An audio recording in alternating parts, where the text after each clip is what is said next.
Olá, boa tarde. Seja bem-vindo ao programa que deixa você por dentro das notícias da nossa amada igreja. Está no ar o Aparecida Interessa ao Brasil.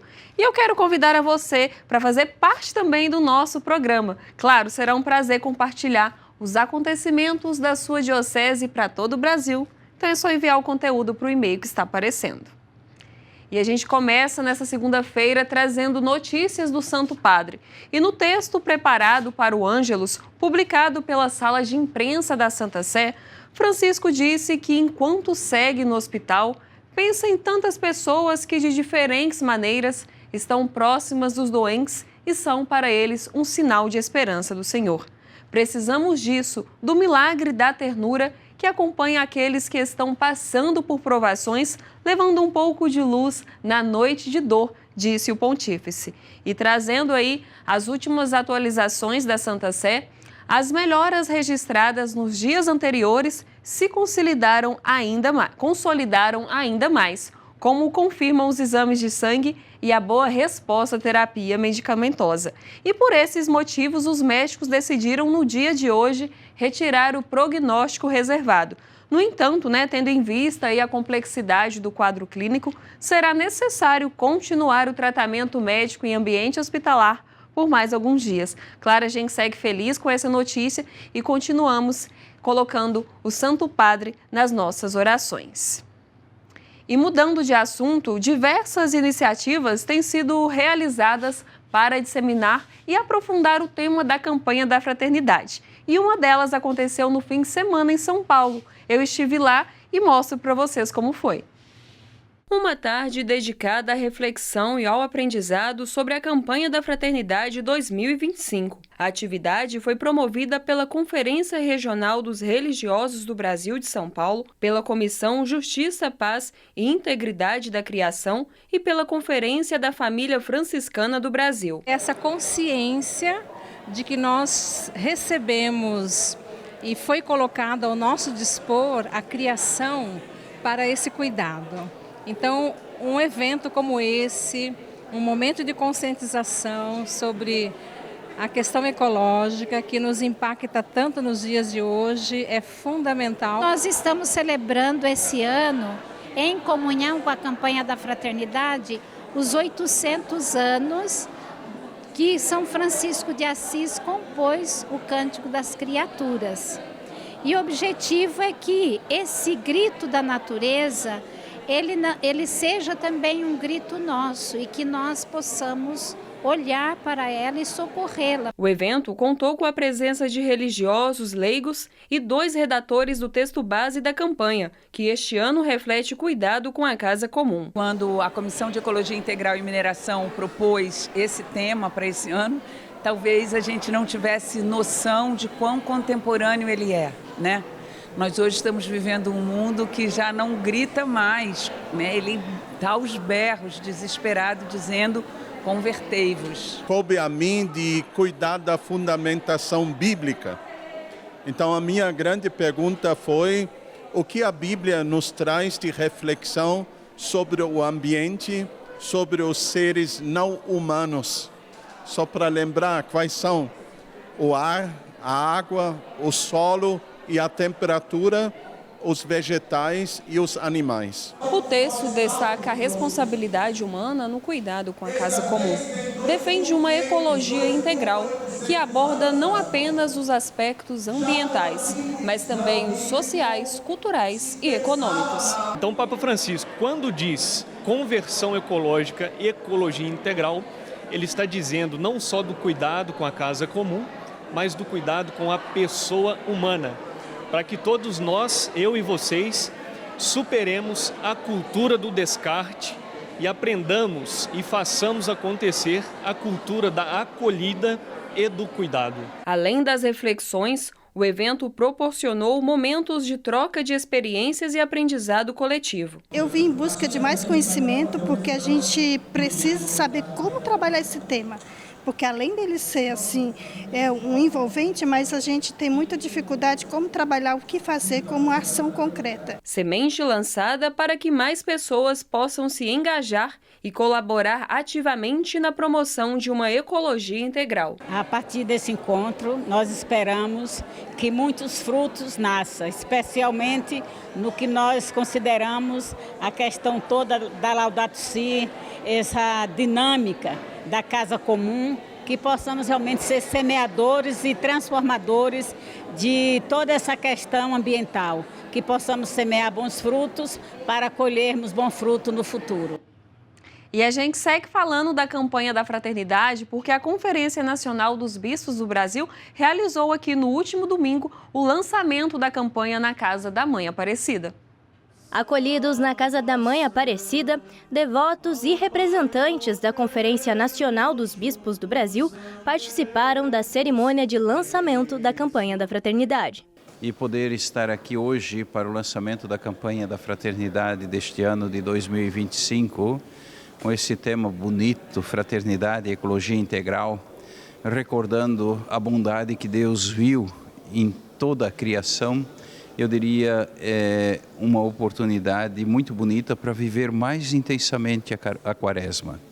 E quando nós falamos de ecologia integral, nós temos que ter presente alguns aspectos. Primeiro, eu diria aquilo que nós dizemos a ecologia ambiental. E talvez nesse contexto é o que mais aparece. E é um aspecto importante porque fala do ambiente. Mas existe um outro aspecto que também é importante, a ecologia cultural. E aqui nós temos as diversas culturas mesmo no nosso Brasil. Né? O Brasil é constituído de uma série de tradições culturais muito ricas e muito bonitas, com suas tradições, etc. Mas temos também uma ecologia espiritual. E isto diz do cuidado que precisamos ter na nossa relação com o divino. O tempo quaresmal se torna então uma oportunidade para refletir sobre o tema. Em homilia, Dom Jaime reforçou ainda que promover um futuro melhor é um chamado para todos. A conversão que marca o tempo da Quaresma, a conversão necessária e urgente, pessoal, comunitária, social, tendo em vista um mundo melhor para as futuras gerações, só vai acontecer se iniciarmos por nós mesmos. Inspirada na encíclica da Laudato Si do Papa Francisco, a campanha da fraternidade deste ano reflete o cuidado com a casa comum. Destes 61 anos, essa é a 9ª edição que se reflete um tema com ecologia ligado à justiça social. É preciso aderir às iniciativas da campanha da fraternidade, na reflexão, na oração e na ação.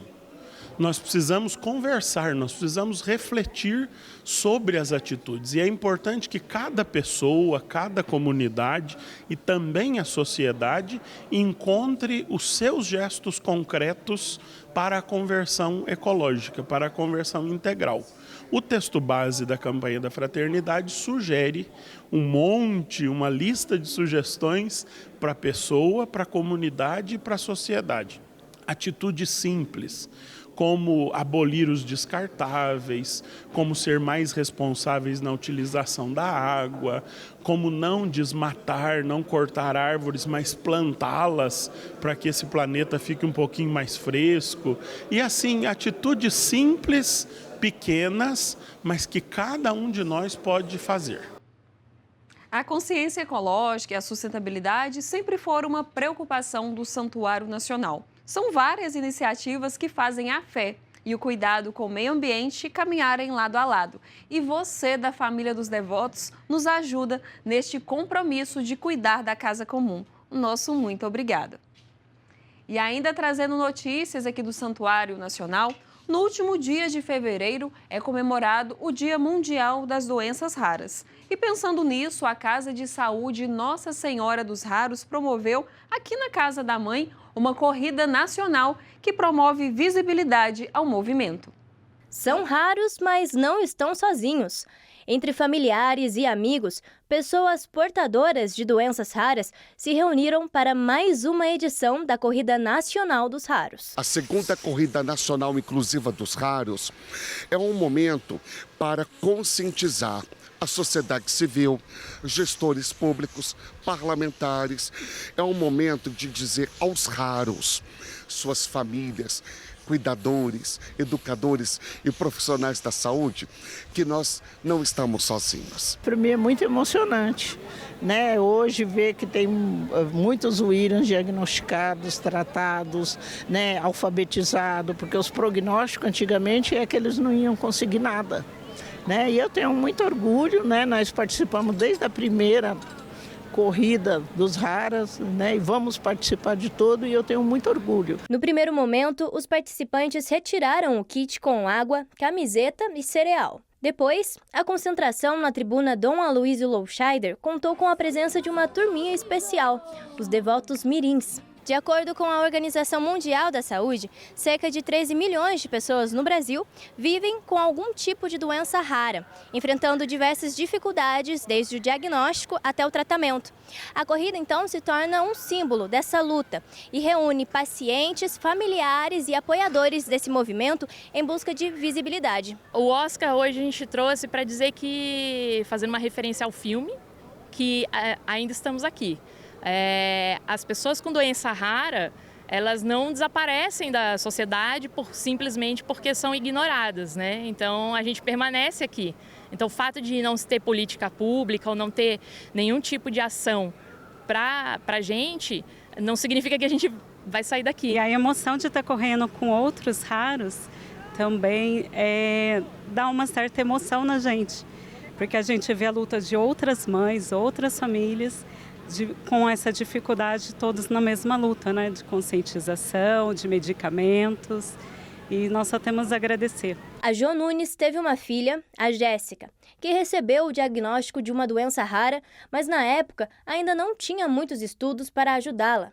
Com isso, a mãe começou uma luta e um movimento para ajudar a filha, e mesmo após a perda, continua ajudando mais de 4.000 pessoas diagnosticadas com síndrome de William. As pessoas não têm nenhuma causa assim, aparente, então essas pessoas também precisam ser vistas, elas são invisibilizadas, né? Então ter uma corrida dessa que o Padre Marlon está fazendo e trazendo essa conscientização é de suma importância para todos nós. Todo mundo é alegre, brinca, sorri, faz festa, porque a gente não precisa tornar mais pesado o que já é pesado.